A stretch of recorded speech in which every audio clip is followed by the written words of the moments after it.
Hi, welcome to my channel. This is Lies and Logic, and I'm Matt Garrett. So I had the pleasure of sitting down with a fascinating guy. Lloyd Chapman has been an advocate for small businesses and the middle class for over 30 years. So would this be bad news for job creation? Lloyd Chapman is the president of the American Small Business League. Lloyd, I want to start with you because you have a very distinct point of view on this bill. What do you say to it? Worst idea in the history of America. All right. We're going to the worst economic downturn in 80 years. Small businesses create virtually 100% of all net new jobs. They're responsible for half the gross domestic product, half the private sector workforce, and 90% of all U.S. exports. And Senator Burr wants to close the one agency to help America's top job creators. It's absurd. I think what it is, a power grab by Fortune 500 defense contractors. They're concerned that their piece of the pie is going to be shrinking. He's taken the American government to court so many times, he started to lose count after 100. He's appeared on Fox News as well as other media outlets. We sat down to discuss a new economic stimulus plan he has helped design, which even recently received the approval of RFK himself. Hey everybody, I'm happy that you're following Lloyd Chapman, and thank you for all the support from Lloyd and for all those of you who follow this site. And here he is, here's the man himself. Hope you enjoy what I consider to be very important information about the future of America and the world economy. If you do appreciate the video, please hit the like and subscribe button and share this video to your social media. Thanks for watching. Hope you enjoy. We've talked a little bit. So start by telling us where you found success in business and how you found success in business. Oh gosh, success in business. Let's see here. Well, when I was in fourth grade, I started selling greeting cards door to door. That was my first sales job. Oh, wow. That's really... My sales pitch was, I knock on the door, the next door, and I would go, "You don't want to buy any greeting cards, do you?" That was my sales pitch, okay? And then I started making skateboards. Okay. All the other boys in my neighborhood had paper routes where you get up at 3 in the morning in the winter in the rain and roll papers, and then again in the afternoon and go by each house and collect the money every month. I used to make skateboards, and I made more money off of a skateboard than those my friends made throwing papers, twice a day like that, right? And gosh, I've just had a bunch of businesses like that. Mm-hmm. My sister had a software company in California, and the day the space shuttle blew up, she calls me and says, "You got to come help me with this company," right? Which year was that again? Pardon? Which year was that again? I The think space it was shuttle? 86. Yeah, 86. But so I went to California to help her, and that's how I got into the computer business, right? Okay. And that was in the very genesis of the computer business. And I did that for a long time. I kind of retired about 10 years ago. Oh, no way. Yeah. Okay, so not even that long ago. Yeah, I'm Wow. 70. I'll be 75 in December. Yeah. And I tried to retire when I was 65. Nice. Didn't quite work. I've heard it And I never started- usually does. Yeah, I started the American Small Business League, and I just did that, just almost just for fun. I was trying to get federal legislation passed to help America's 33 million small businesses, and it's a long story. Mm-hmm. I'll just throw this out there. I prompted a congressional investigation into fraud in federal small business programs around 2000. Okay. And I testified for Congress. Associated Press wrote a story about it in newspapers all across the country. And I thought I had solved the problem, and I was wrong. It just got worse. Really? What the government did was take all the fraud that I'd uncovered, and they legalized it. They passed policies where today in America, a Fortune 500 firm can have a subsidiary that can get, $100 million in federal contracts as a small business. Mm-hmm. Right? Mm-hmm. So, but anyway, that's kind of how it got started. And this is sort of leading back to computers. What did you do in computers? My sister had a software company, mm-hmm. and she sold, software, and I did that for a long time. Then a friend of mine started a company, and I went to work for them and helped them, right? Okay. And I did that for a long time. But, and both companies, my friend's company focused on selling computer products to the government and government contractors. Okay. And where did you grow up? Oh, Houston, Texas. Oh, okay. Is that the accent? Is that Yeah, yeah. I haven't actually spent too much time with Texans, so Yeah, I'll probably say y'all a few times. yeah, yeah. Y'all. Okay, so you grew up in Texas, and from what I remember, you telling me that your father was part of the CIA. When I was a teenager, I guess in my late teens. Well, we had one car, and when he would come home from work, I would get to use the car. And so I remember he came home, I jumped in the car, my friends were driving around, and the back seat of the car was this accordion folder, and it said "Top Secret" across the front. He'd left it in the car. I didn't think much of that, right? Mm-hmm. And then How old were you? Sorry? Pardon me? How old were you? 17. Oh, okay, wow. Something like that. And then when I was in my early 20s,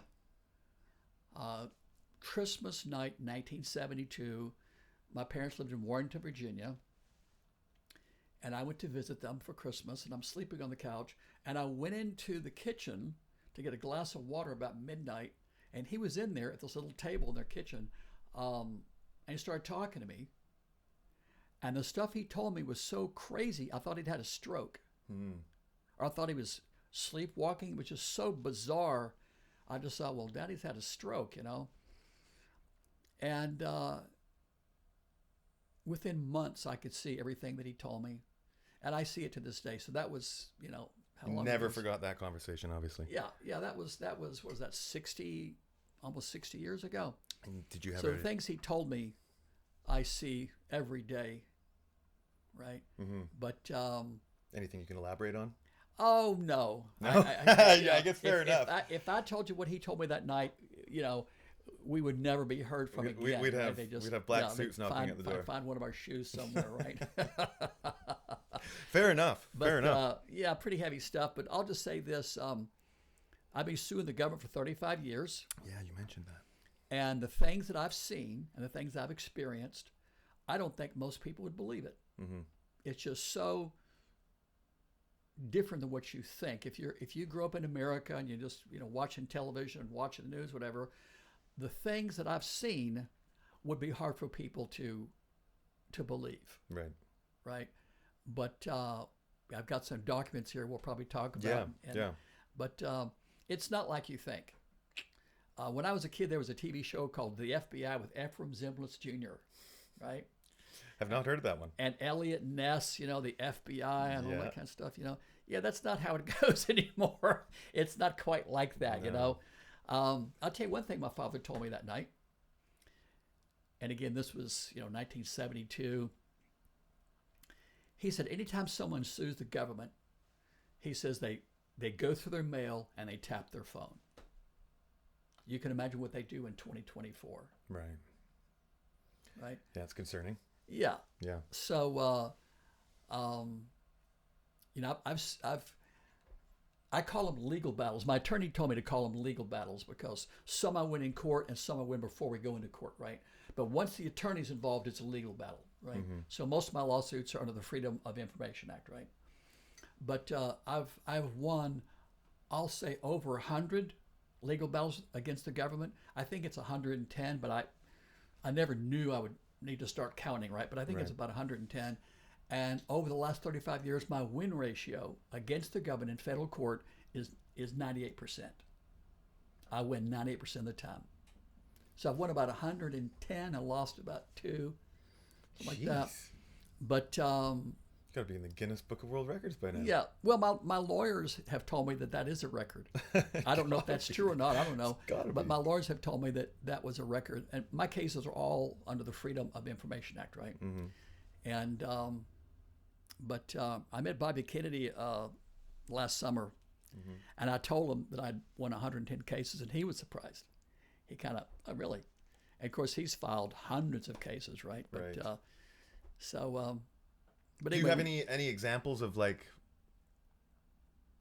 wins that you consider a feather in your cap? Oh, my first one I think was my biggest feather in my cap. There's a long story, but I think it's an interesting story for people. We got time. So when my father retired from working at the CIA, he became a contracting officer at McClellan Air Force Base in Sacramento. Okay. And when my friend started this computer company, he told me to use the Freedom of Information Act to gather information to try to find out which government contractors are looking to buy computer products. I didn't know anything, right? So I'm watching television. I saw that a big contract was awarded to this big company. So I did a Freedom of Information Act request on that, what's called the Small Business Subcontracting Plan. And back then, under the law, small business were supposed to get 20%, and I think minority companies were supposed to get 5%. And I got the document. I still have it. And as opposed to the 20% that was supposed to be set aside for small businesses, it was 16/100ths of 1%. And I thought it was a typo. I called the guy, go, no, that's what it is. And Could you repeat those numbers again? Back in, I think that was, gosh, what year was that? 89, I think, 88, 89, something like that. At that time, the law said small business was supposed to get 20%, and it was 16/100ths of 1%. And that was approved by the government, or no? Oh, yeah. It was approved by the Air Force and the government contractor. So I called my congressperson who I'd met, Barbara Boxer, and talked to her about that. And she put me in touch with Les Aspin, who was the chair of the House Armed Services Committee, I think. So they launched an investigation. There was a congressional investigation, a big hearing, and the result of that, the dollar volume on that particular contract to small businesses went from $16 million to $517 million. So I got $501 million in additional funds for small businesses, and it took me about 5 phone calls.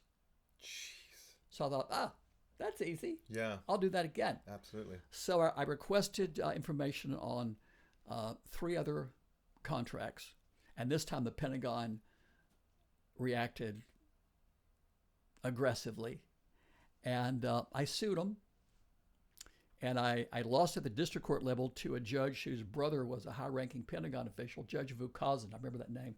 Yeah, Judge Vukazin wouldn't even look at my papers. So I appealed to the Ninth Circuit Court of Appeals, which is 1 step below the Supreme Court, and the judges, I think there was 5 judges. They sat up, in the air, so they're kind of up. Their heads are like 5 feet above yours, right? Very impressive-looking federal courtroom. Right. Yeah. And they were so mad at this woman who was the attorney for the Pentagon, they were screaming at her. And she starts crying. And it was like something in a movie, right?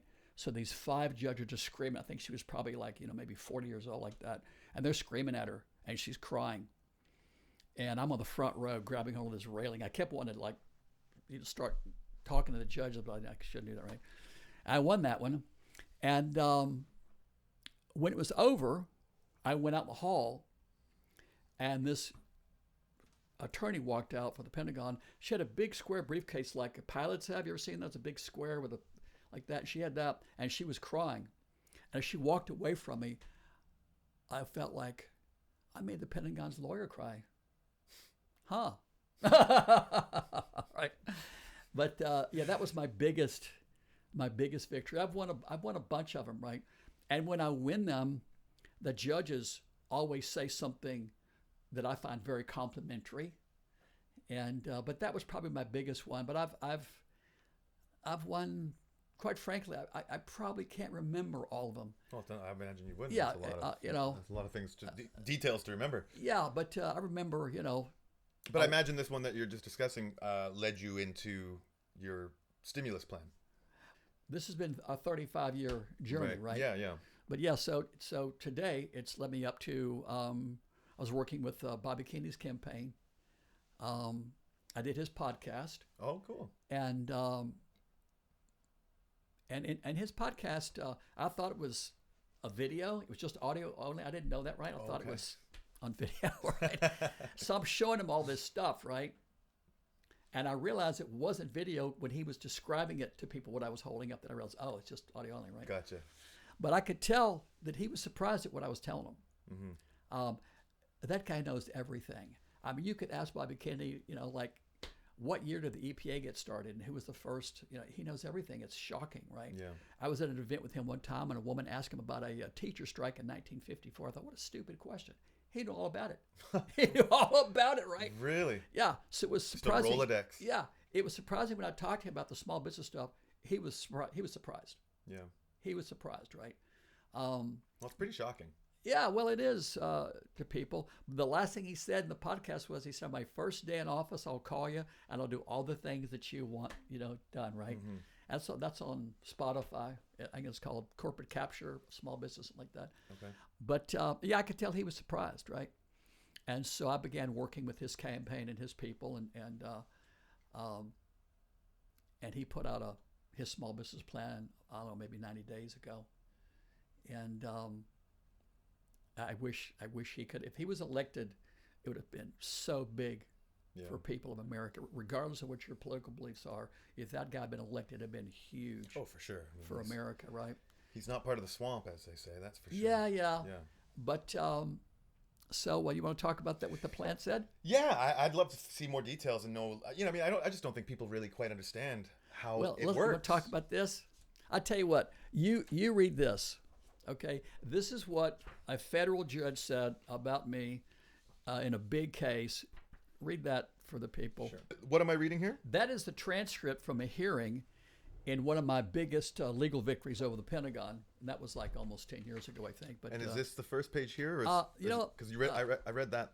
Yeah, read that to the people. Let them hear what the Judge it William says- Alsup said. This is which judge? Judge William Alsup in the San Francisco Federal District Court. Okay, so it says, so it would be more like a David and Goliath. You get to come in there and be the underdog against the big company and against the big government. The court, they are trying to suppress the evidence. There you go. And here, read this top paragraph, those 4 lines there. The Same highlighted judge. ones? The purpose of the Freedom of Information Act is so the public can see how our government works. Congress passed this law to make the small businesses have access to some of these projects. And here is the United States covering it up. But this blanket approach where they put in some blather-like declaration about how it's going to hurt them, no, that's not good enough. Yeah. So this is a federal judge describing me as being a David Goliath battle against big business and accusing the United States of covering it up. That's a federal judge. Wow. That's not some conspiracy nut, right? Yeah. And that's what it's like. Every case is like that. No matter what I ask, it's all like that. In fact, something I'll tell you is that there's the Freedom of Information Act, right? Mm-hmm. And it's supposed to give us transparency so we can see how our government works, like the judge said. It's been repealed. It's been repealed by the Justice Department. I talked about how things are not like people think they are. The Freedom of Information Act has been I shouldn't say not officially. Okay. But unless you've got a good lawyer and 5 years and $500,000, you're not going to get anything that you want. Right. So the Justice Department can just say arbitrarily, no, we're not going to give that to you. Then you've got to sue them. The way it goes is you make a Freedom of Information request, they deny it, you file an appeal, and they deny that, and it's called a final determination letter. Then you can sue them. But if you don't have the money to hire a lawyer and sue them, you're not getting the information. So I would say the Justice Department has arbitrarily largely repealed the Freedom of Information Act. Wow. And nobody knows that. Crazy. Yeah, again, I could talk about that for a year. But nobody knows about that. And how did you discover that they were, I guess, pinching some of the government contracts that were meant for small businesses? Well, that first one back in the late 80s, when the goal at that time was 20%, and I found 16/100ths, right? Mm. That's when I first realized, they're not doing what they are supposed to do, right? Right. When I won that case in the Ninth Circuit Court of Appeals, the San Jose Mercury News did a Freedom of Information Act request to the Defense, the Defense Logistics Agency in Northern California. And they got 12 boxes of these contract documents, and they called me up there to ask them to analyze them. So I show up at the San Jose Mercury News office, and there was a conference room, a big long table with about 10 or 12 boxes of these documents in there, right? And they said, okay, we want you to help us analyze them. I said, all right, well, pull out any 10 and tell me what the small business goal is. So the guy pulls them out. They're all less than 1%, 0.2%, 1%, 0.5%, 0.03%. They were all under 1%. And at that time, the Pentagon was telling Congress, hey, we're doing 20% with small businesses. And there was like 6 or 8 people in the room, and they thought, is this going to be right? I said, well, pull out 10 more. Pull out as many you want. So they pulled out a few more, and sure enough, they were all had small business goals, I would say less than 0.5%. Right? That's so wild. Yeah.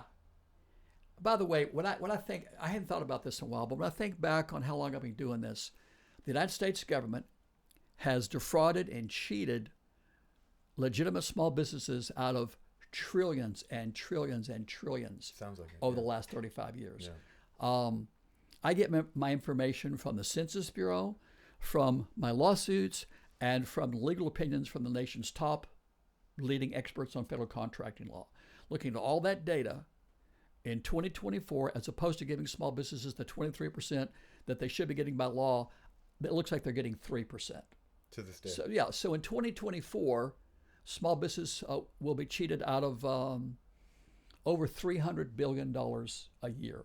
In fact, this is a good time to let me say something about this. So people out there watching, like, why do I care about federal small business contracts? It doesn't, I'm a fireman, I'm a teacher, what do I care? I'm a plumber, right? Well, here's why you should care. The Small Business Act, passed by Congress and signed by President Eisenhower in 1953, is the single largest economic stimulus program for the American people in history.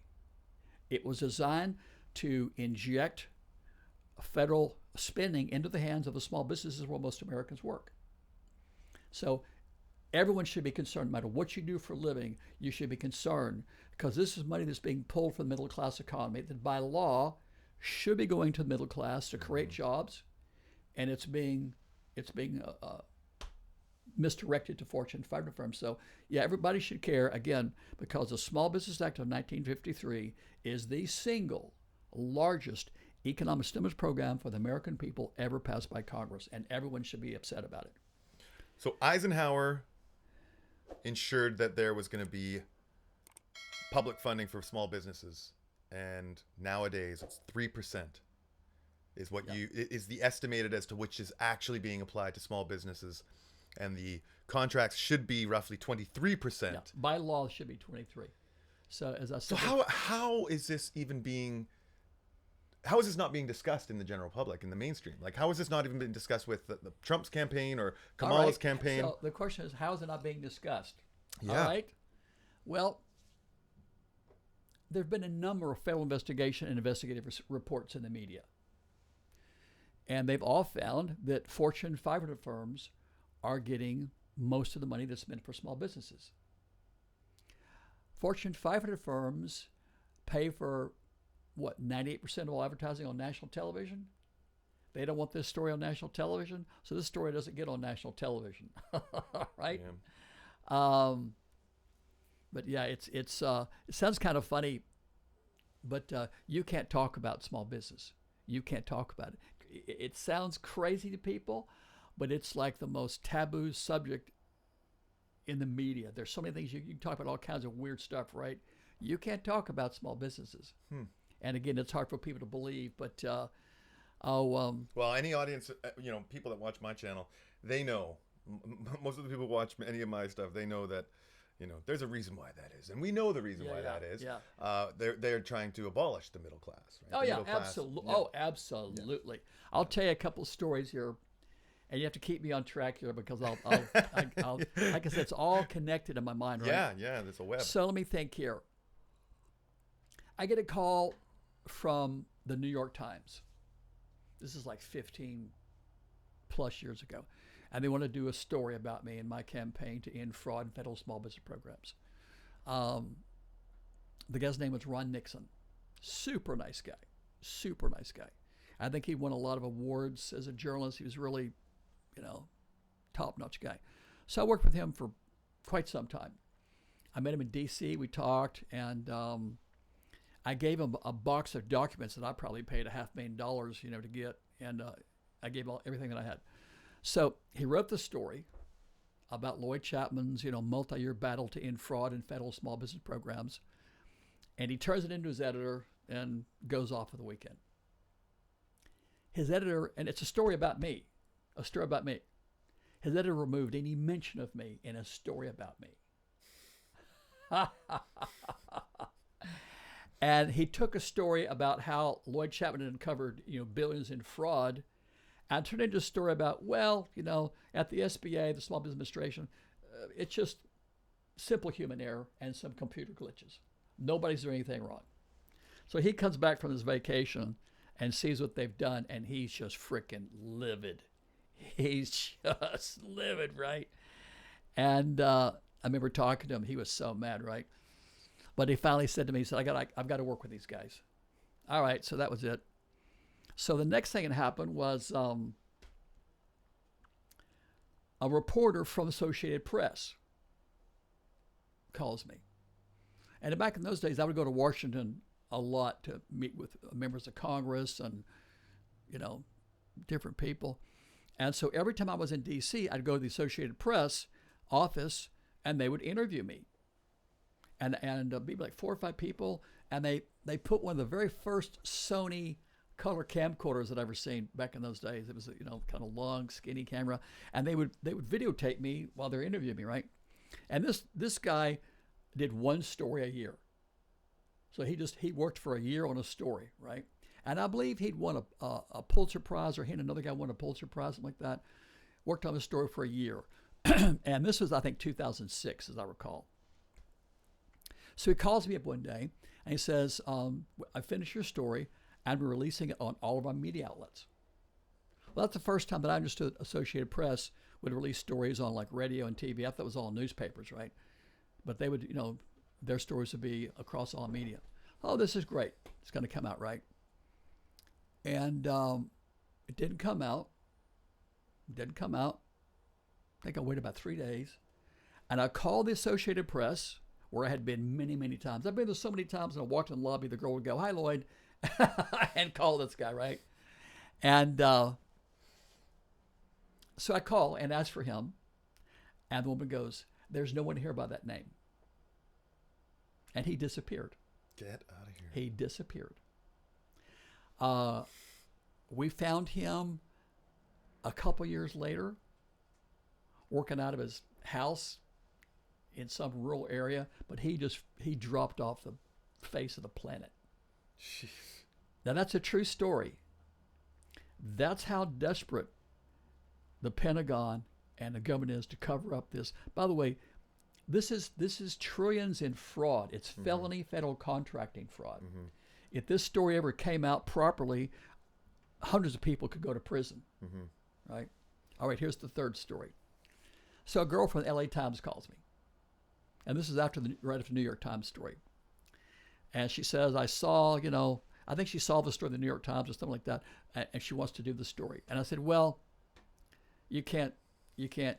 She said, if you mention my name, your editor will just take my name out. She just kind of laughed like I was, So, all right, so I do the interview. I talk to her, for a couple of weeks.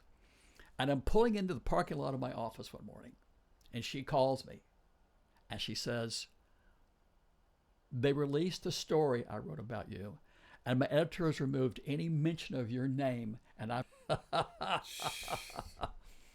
Yeah. Oh. Well, I mean, the difference, like, what's the difference of percentage points? Because I was reading in this plan, because I believe it's on RFK's website. Well, he's got his small business. Yeah, a lot of this is on his campaign website, right. Kennedy 24, I think, and it's called Big Middle Class Small Business. Okay. And it's got, it's got the heart of all this stuff in it, right? Mm-hmm. And he was going to clean up all the fraud, right? But yeah, when it sounds kind of funny, I don't think about this until I'm talking to someone like you, and I think about this, right? That was so creepy. That was so creepy to have that happen, right? Which? Well, to have them take my name out of a story about absolutely. me. Absolutely. Right? Yeah. Yeah, that's scary. Oh, gosh. Back before all this, I got a call, I think it was NBC, the Tom Brokaw show, The Fleecing of America. They sent a crew to California from New York. They were in my office for a week, filming a story about me. And I I remember they took a bookcase and filled it full of books and put it behind me, and I had to dress up like in a suit. And the guy that was interviewing me had a Hawaiian shirt on, right? And all these lights, I'm sweating. He's sitting there with a Hawaiian shirt. Frank Francis, I think was his name, or yeah, Frank Francis, something like that. And they also interviewed a couple other small businesses that I'd talked to that were, being cheated out of money with, fraud, whatever. And it was supposed to run like on Thursday or whatever it was. And I told my mother, I'm going to be on NBC like that, right? It doesn't run. It's, oh, we're having, it'll be like in a couple of days. Finally, it never ran, and they just quit returning my phone calls. So they sent a crew to California from New York, spent a week filming the story, and it never ran. But I've got 100 stories like that. I have over 100. I really, the stories I've told you, I literally have over 100 like that. Yeah. That I've been through.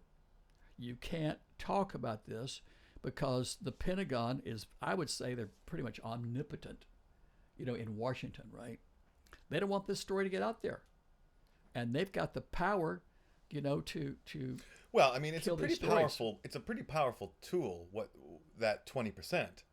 Yeah, the right? 23. Yeah, I mean, if they're only actually honoring 3% and 20% of those government contracts aren't actually being divvied out to the middle class, and I mean, that proves that there's no winning for the middle class. Oh no, and again, like the math just won't work. Yeah, I want people to realize, if you're a teacher in some small rural town, this is affecting you and your family.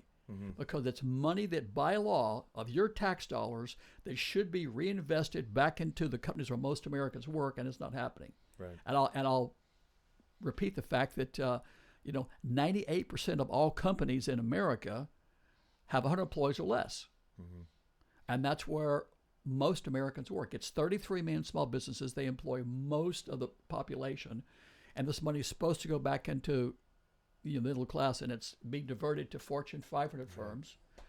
A study came out a few weeks ago that says 34% of the largest, most profitable companies in America pay zero federal income tax.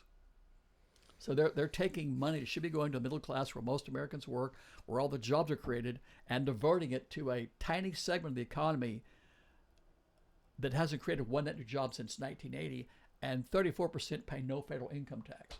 So to me, that's if you want to bankrupt America, absolutely, that's a great way to do it. That's the goal, and this is why you're getting so much trouble, because I mean, if you're shining a light on the answer. Oh yeah, that's really the problem, and I mean, it's kind of scary to think that you're doing something as I mean, it's dangerous. You know what? Doing what you're doing is dangerous. Again, you make me think of all this kind of stuff. There's a series of documentaries on Amazon called Truth to Power. I think they were like 6 20-minute documentaries. And it shows how people like me that just used the Freedom of Information Act to try to expose fraud in government wound up in federal prison. Right? Yeah, they don't like it. So you're making the federal government unhappy, right? But again, I've got stories people wouldn't even believe. But I mean, I feel like we can still, it's still possible to get people to the top, like RFK. Yeah. Who would actually take action, right? Yeah, I'll have to say. But you got to wonder how long would they last? Yeah, he's the first person in American politics that's ever really embraced this. So his campaign was my 6th presidential campaign that I've worked on. I've worked on 6, right? Yeah. Wow. I started writing what I would call sound bites for Bill Clinton back in the 80s, right? But was that the 90s? Whatever. Billy Bob. Yeah, I used to write little sound bites, and I had a good relationship with the Clinton administration. Okay. Oh yeah, I used to call the White House Office of Counsel, Vince Foster's office, before he passed away, and I used to talk to Cheryl Mills, who was become a very famous person, right? We had a great relationship with the Clinton administration. Yeah, I think she was head of the Oxygen Network. Okay. And she was Bill Clinton's lawyer in the Monica Lewinsky scandal. And maybe that's where I heard then when it Hillary Clinton's emails were released, yeah, that must be where her communications between her and Hillary, I think, were released like that, right? But she was a super nice lady, right? But yeah, Bobby Kennedy's the first guy that ever actually put released a plan of what he will do to address these issues. And just this morning, I noticed, a friend of mine sent me this morning, that after Bobby released his small business economic stimulus plan, by the way, it's for women-owned companies and small businesses. Just this morning, it looks like Kamala Harris has released something similar. And it's very... Playing catch up. Yeah, it's very curious, right? Because she's never mentioned that her whole life, right? And after Bobby Kennedy put out his thing, I think she mentioned in the debate, she's talking about what she's going to do for small businesses, right? But yeah, just this morning that someone showed me, she said she's going to give 1/3 of all federal contracts to small businesses. So 33%. Yeah, and of course, again, this... I mean, that's a nice sounding number. Yeah, but well, here's something that I'll tell you that they do. So the government cheats small businesses in two ways. So the law says 23% of the total value of all contracts and subcontracts. So what they do when they release their press release and say, oh, we gave small businesses 23%, they exclude 2/3 of all federal acquisitions from that calculation. So the government spends somewhere between 1.5 and 2 trillion a year on goods and services, right? Big defense contractors will get close to 100 million. It's going to be 100 billion a year just for one big contractor, right? Like one of the top 3 or 4. But they will exclude about 2/3 of all federal acquisitions, and they'll say that they only spend around 500 billion when they actually spend up to 2 trillion. And that's how they fabricate. The other thing they do is they'll dilutes the number. Oh yeah, well they'll include billions in contracts to Fortune 500 firms. So you can go on your computer and search on Fortune 500 firms getting federal small business contracts, and there's a ton of stories, right? Mother Jones did one. I think that was called Corporate Giants Reaping Billions in Federal Small Business Contracts. The Watchdog Group in D.C., what's it called? Public Citizen, started by Ralph Nader. They did one called Slighted. And, yeah. But Well, it's pretty incredible to think that, for every percentage point that you issue to small businesses, you create 100,000 jobs. Yeah, that's another thing we want people to know. About 15 years ago, the Senate Small Business Committee put out a report that says for every 1% contracts to small businesses go up, it would create 100,000 net new jobs. Let's talk about that. Yeah. Okay. I mean, that's, you think 20% times 20. That's 2 million new 2 jobs. million jobs. That's all right, so let's talk about that. Changes the game. It changes the economy. Chasing people down and taking these forces to court, can't be good for your health. They don't like it. No. No, government doesn't like it when you sue them, and they'll do anything they can to stop you. Right. Yeah, we've seen that today. I mean, there's apparently another attempt on Trump this morning. Yeah. The government doesn't like it when you sue them, and I've been doing it for 35 years, and it's never bothered me. It never scared me. In fact, I'll tell you something. I miss the death threats. I really do. It's like, makes you feel like you're doing something. Well, it was just exciting. Yeah, you're doing something. You're changing. They go, Lloyd, line 3. Hello. You're going to get hurt if you don't drop that lawsuit. The first time I got one, that's what the guy said. I thought it was a friend of mine. It was a joke, right? Then after a while, I go, that's a joke, right? They became routine after a while. The last time I got one, the guy said, you're going to get hurt. I said, who's going to hurt me? You? I'll tell you what. I'm from Texas. I got a couple of 6-shooters. Why don't you tell me where to meet you? We'll see who gets hurt. That was the last one I got. And I wasn't joking, by the way. Yeah, I wasn't joking. You're Texan. Yeah, it kind of it pissed me off. Don't call me up at work and tell me you're going to kill me. It is irritating. Let's do it today. Let's do it today. You're definitely a soldier. Yeah, let's do it today. Tell me where you want to meet, and we'll do it today. We'll see who gets hurt. Right? Yeah, Put a window in your forehead. I can't believe you've had to deal with as many cases. I mean, what leads you into taking, the government to court? Like, what kind of things? I mean, over 100 cases. I mean, that's just incredible. It was very motivating to win.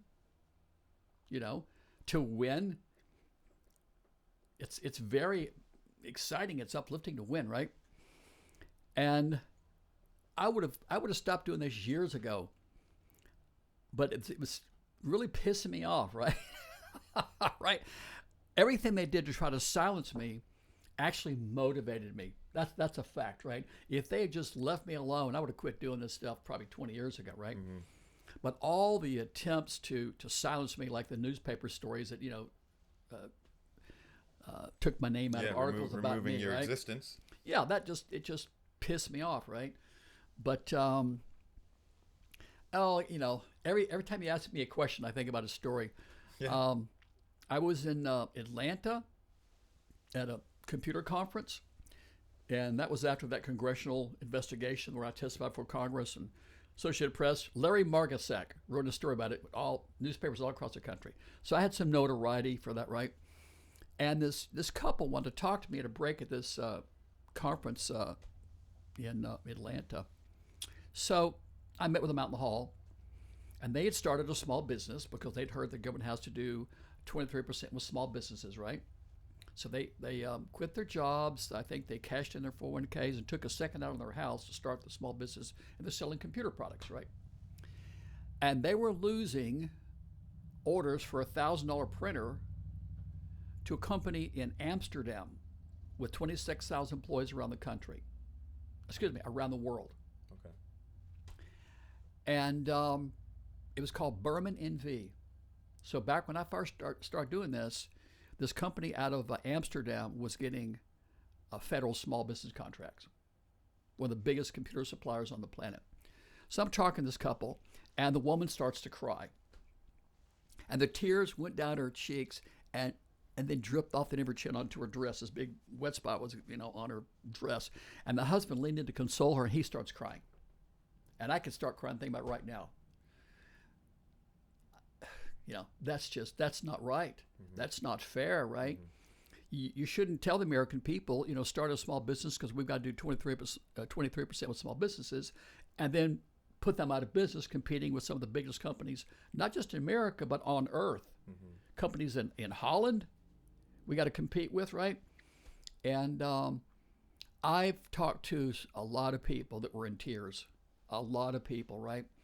Because they would hear, about, okay, the government's got to do 23% with small businesses. We'll start a small business, right? I think the SBA used to have seminars actually around the country, like, Amway, and go around encouraging people to start their own small business, right? Mm-hmm. They didn't tell people, oh, by the way, you have no chance of succeeding because we're going to compete you against, the biggest companies on the planet, right? So that was a motivator. It was a motivator, but that broke my heart. I think about that all the time. Anytime somebody asks me, why I do this, I think about that story, right? I wish I could find those people and talk to them today, right? But it's wrong, and it's hurting the country, and I've done it for so long. I'm one of the few people that has the ability to to shine a light on this stuff, right? Simply because I've been doing it for 35 years, right? Mm-hmm. But yeah, it's so sad. The flip side is, let me talk about what would happen if they comply with this, okay? Yeah. So let's talk about Bobby Kennedy's big middle class small business economic stimulus program. So small business is supposed to get 23%. We talked about how the Senate Small Business Committee says for every 1% contracts a small business go up, it creates 100,000 jobs a year. So small businesses are supposed to get 23, they're getting 3. If they were to give them 23, that would create 2 million new jobs a year. That's 20% more, right? Mm-hmm. That's 2 million new jobs a year. So America's only claiming to be creating about 2.5 million jobs a year. And I would think that is highly inflated, right? But let's just say that it's accurate. Every month when the jobs report comes out, the stock market fluctuates based upon the strength of that jobs report. So the jobs report is used by investors around the world, I found out, to judge the strength of the U.S. economy. Fluctuation in the jobs report these days are like 5-10%. So the government might say, okay, we predict we're going to create 200,000 jobs in August, whatever, and then they create 225 or 250. That's like maybe a 10% fluctuation, and the stock market goes up. So just think about this: if they gave small businesses the full 23, and we create 2 million new jobs a year, That's an 85% increase. So the stock market goes up and down based upon a 5 or 10% jump. What if it jumped 85%? I think that would create a huge economic boom. Oh, of course. Right? Yeah. I also found out, by the way, that world markets use the jobs report as an indication of strength of the U.S. economy, and that world markets fluctuate based upon the jobs report, right? I think that if they were to give small businesses 23%, comply with the Small Business Act passed in 1953, signed by Dwight Eisenhower in 2025, it would virtually double the number of jobs in America and cause a huge economic boom. Right now, they're giving 97% of all federal spending to the top 1% of U.S. firms. That top 1% hasn't created one job since 1980. The Government Accountability Office study shows that 34% of those firms pay no taxes. Think what it'd be like to shift that money away from the top 1% that don't pay taxes, don't create jobs, into the small businesses that pay taxes and create jobs, right? I think it would be the biggest economic boom in the last 50 years, creating jobs, and it would increase tax revenue. Well, it literally sounds like one of the biggest holes in the whole process. I mean, you've got a difference of like when you create that many jobs and you issue out that many contracts to small businesses, I mean, you're really spreading out the money. You're spreading out the money. Yeah. Whereas when you allow these corporations to continue to, corner all the contracts for themselves, I mean, we're not the middle class isn't seeing any of that. No, I think of it as a formula for economic suicide. Yeah. So if you want to bankrupt America, exactly, let's give 97% of all our spending to this tiny segment of the economy that doesn't create jobs, and 34% pay no income tax. That's the stupidest thing you can do. That's the single stupidest thing you can do if you want to bankrupt America, right? The smartest thing is go ahead and comply with the law, right? So we're talking about Bobby Kennedy's economic stimulus program, right? So in America, like everyone else, women are half the population. In America, they own 42% of the businesses. Women have never gotten even 5% of all federal contracts. So every year for the last, 50 years, over 95% of all government contracts have gone to companies owned by men. Right. What do you think a woman says when you go, hi, what do you think about the fact that your entire lifetime, 95% of federal contracts have gone to men? They don't like it, but they don't know. Because this is a topic that's you can't talk about it. You can't get it on, national television. Well, and there's just no way Kamala is going to apply this 33%. There's just no way. I mean, well, we discussed it. Yeah. So this morning, she's trying to mirror Kennedy's economic stimulus plan. Right. I think she's afraid Trump's going to adopt it. Right. So she's trying to get the jump on him. Yeah. There's discussion out there on social media that Trump's going to adopt Bobby Kennedy's economic stimulus program, right? So she's announced this morning that she's going to give small business a third of all government contracts, right? But again, what they'll do is they'll just exclude, $1 trillion a year, 2/3 of all federal acquisitions, right? And they'll fabricate it. They'll figure out a way to. Yeah, that's just they're not going to do that, right? But so let's talk about if Bobby's. We're talking about women, about the 5%. Yeah. Okay. Yeah. So women have never gotten 5%. Kennedy's plan is to give women 25%, up to 25%. In his plan, what's it called? 25% of the 23. Of the total value of contracts. Okay. Right. So women are half the population. They own 42% of the businesses, right? And right now they're getting probably like 3-4%, not even 5%. So he thought he was going to raise that goal. His idea was to raise the goal to a total of 15 or up to 25. Let's just say if they do 25, they're half the population. 25 doesn't sound outrageous. Men are still getting 75% of all federal contracts. Men can't complain about that. Well, they're getting 5 now. Let's just say it's going to give them another 20%. That's another 2 million jobs. So now we're talking. America claims to be creating around 2.5 million new jobs. So we got 2 million from giving small businesses the 23%. If you give women-owned firms another 20%, that's another 2 million jobs. That's 4 million jobs. Now you're talking about tripling the number of jobs are created on an annual basis. That would be gigantic. That would be just incredible, right? And it's not too far off what Kamala had. She said a third, right? So if we gave 23 to small businesses and another 20% to women, right? But that would be huge for our economy. That would be huge. I would imagine that the tax revenue would jump. I would bet 25%, maybe more. Mm-hmm. Right. Mm-hmm. But so that would be the most powerful economic stimulus program in the history of America, and I think it might prompt certainly a national economic boom and potentially a worldwide economic boom, since world markets do fluctuate based on that jobs report. And again, just imagine. I would say on average, they claim they produce 200,000 jobs. What if it's 6,000? That would just be incredible, right? Mm-hmm. Yeah. So, what do you think? What do you see the next 6 months going like? Well, somebody's going to be elected president. Mm-hmm. It's going to be Trump or Harris. He'll actually make it? If he'll actually get there, or do you think they're going to keep trying to take him out? If he starts wearing a bulletproof vest and has bulletproof glass around his head all the time, he might be able to make it. Yeah, it's. By the way, here's what I predict: if something happens to Trump, it's going to be a plane crash. You think, eh? That's what I say. Yes, Alex Jones was saying something about poison. He thinks they're going to try. Yeah, the CIA's go-to to kill foreign leaders is plane crashes. Is that right? I guess nowadays. Yeah, when you look around, the other day I think the president of Iran got killed. Oh, his helicopter crashed, right? Really? But yeah. The I head wonder of about Kobe Bryant sometimes. I'm like, why did he go down? Yeah. But so let's just say this: if of course I want Trump to be elected because he's got Bobby Kennedy on his side. Well, let's just say this: he's got Bobby Kennedy, Nicole Shanahan, who's literally a genius, right? J.D. Vance, Tulsi Gabbard, right? Tucker Carlson, Vivek. He's got a freaking team, right? Mm-hmm. Absolutely, yeah. That's really true. I mean, you're pointing out a big fact. Yeah, who's going to be in Harris' administration?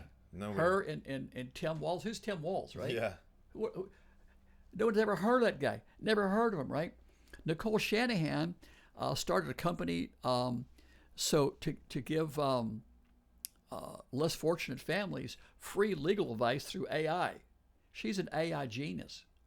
I heard her talk one time about using AI to analyze the National Institute of Health records to try to find cures for chronic diseases.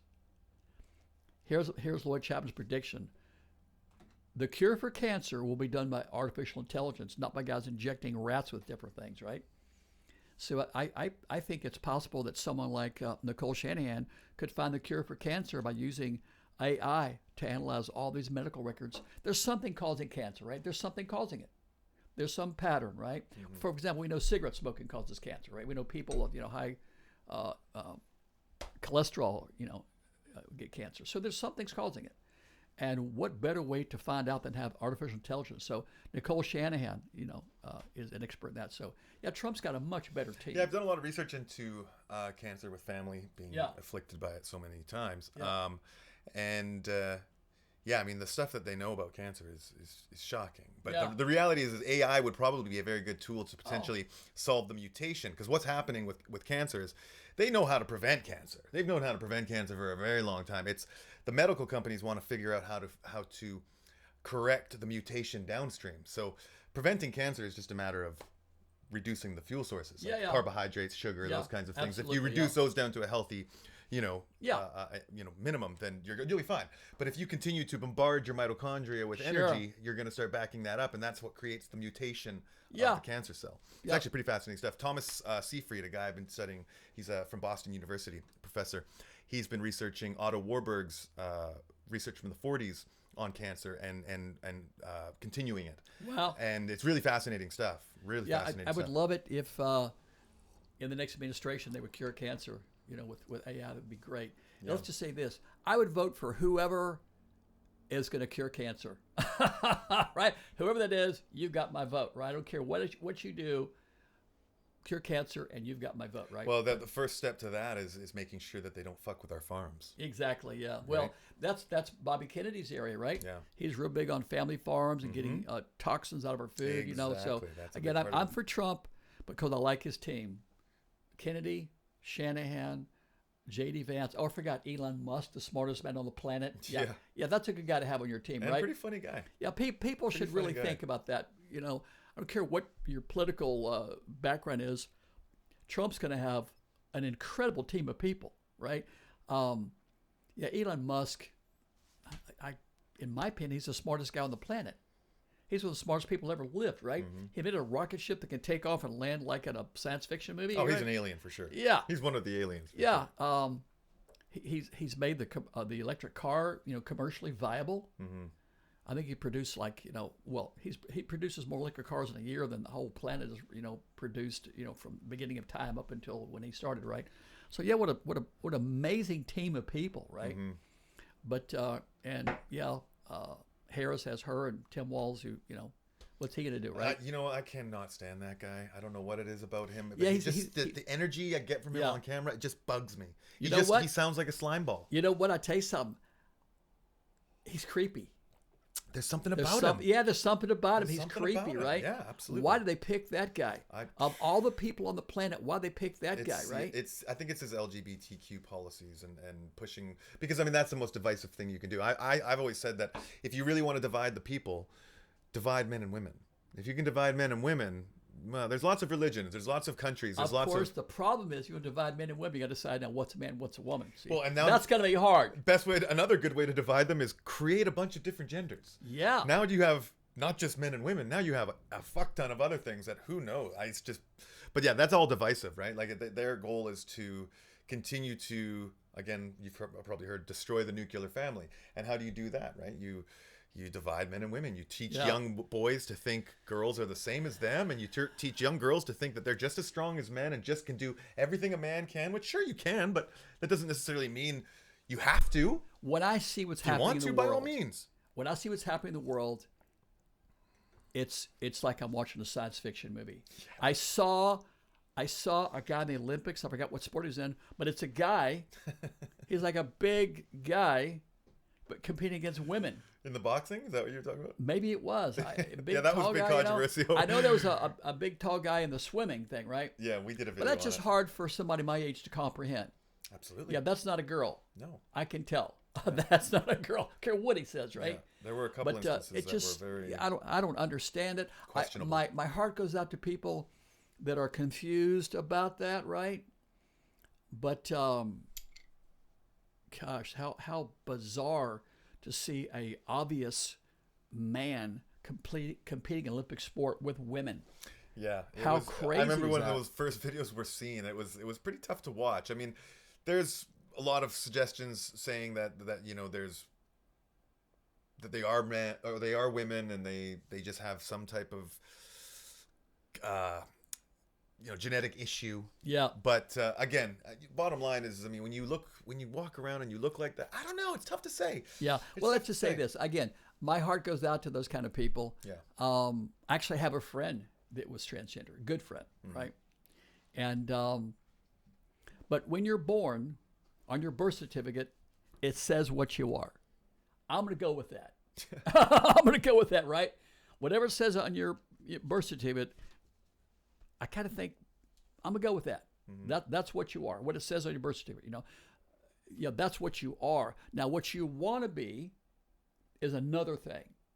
But what you are when you were born, that's can't be just completely dismissed, right? But again, we're off the topic here. I was going to say, before we finish here, because we're having some issues with the cameras, tell me what this is. All right. Well, this cost me $900,000 and 7 years in court. And the Pentagon was talking about how much money to give to small businesses. So can I take a look at that list of who you give small business to? And they said, no. So I sued them, and this is what I got when I won. Yeah, show your camera here. This is a win. This is $900,000 in legal fees with a hotshot lawyer and 7 years in court. You read what the judge said, about me being a David Goliath. Here's the United States covering it up, and this is what you get. This is what you get, folks, when you ask the government. So who are you giving small business contracts to? Yeah, this is what you get, right? I think that says a lot for the accuracy of their information. Like, right? look at it, all the way to the back. Oh yeah, It's like well, every page. I've got a bunch of those. Yeah, everything I got from them, everything I wanted was blacked out, right? So, And this is the Freedom of Information Act. This Yeah. is, you're supposed to be able to see this stuff as And a I citizen won. of the country. I won. Yeah. I didn't lose. I won, right? The judge was on my side, you know? So anybody doubting whether or not there are shady things going on, Yeah. I mean, come on, you got to wake up. Yeah. I mean, I've got, you know, That's just crazy. what does that mean? Let's just say this. I said earlier that they repealed the Freedom of Information Act. I wasn't asking for the nuclear launch codes or how do you build a cruise missile. Who you give small business contracts to? Yeah. And this is what you get, right? So, yeah, it's crazy. Well, It's crazy. I hope we'll definitely do this again.